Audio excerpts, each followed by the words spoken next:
Alright, welcome back sa another video. So ngayon naman ay magkakating tayo ng 4x4 tubular para makapagtayo na tayo ng poste sa second floor. Alright, let's go!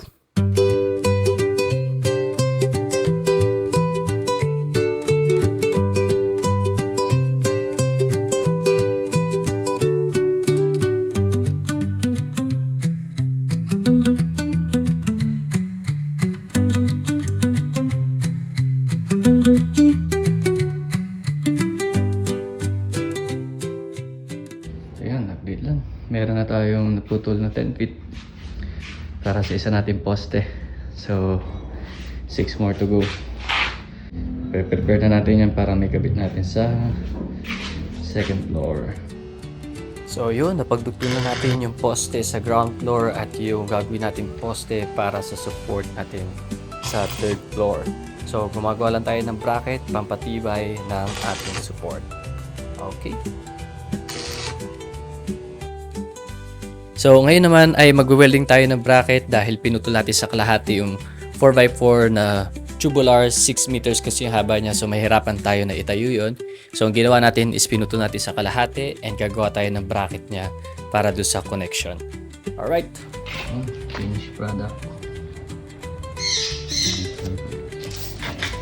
Lagyan natin itong angle bar sa dito. So, pag-aasawahin natin itong dalawa. Isang mabayan.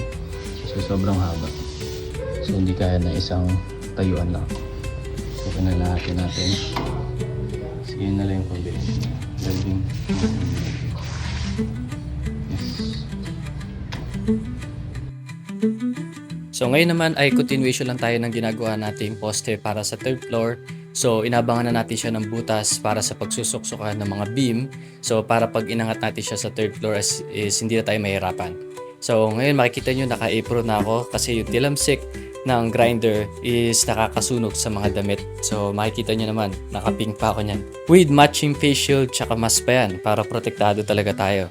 So yun, kukontinue lang natin para makita muna natin yung actual na sukat bago natin to dalhin sa taas. So yan, makikita nyo naman napaka-precise ang sukat yan. So yan, magkamali lang tayo ng cut dyan, di natin may papasok yung tubular para sa mga beam natin. So ngayon naman ay nilatag natin para makuha natin yung actual na sukat ng slope ng ating beam. So gagawin kasi natin is parang Lego. So para pagka tinayo natin sa third floor is isasalpak na lang siya. So abangan nyo lang guys yung continuation ng ating project sa mga susunod na video, and kung gusto nyo masubaybayan, like, comment, share, and don't forget to follow for more videos. Thank you for supporting. Adios!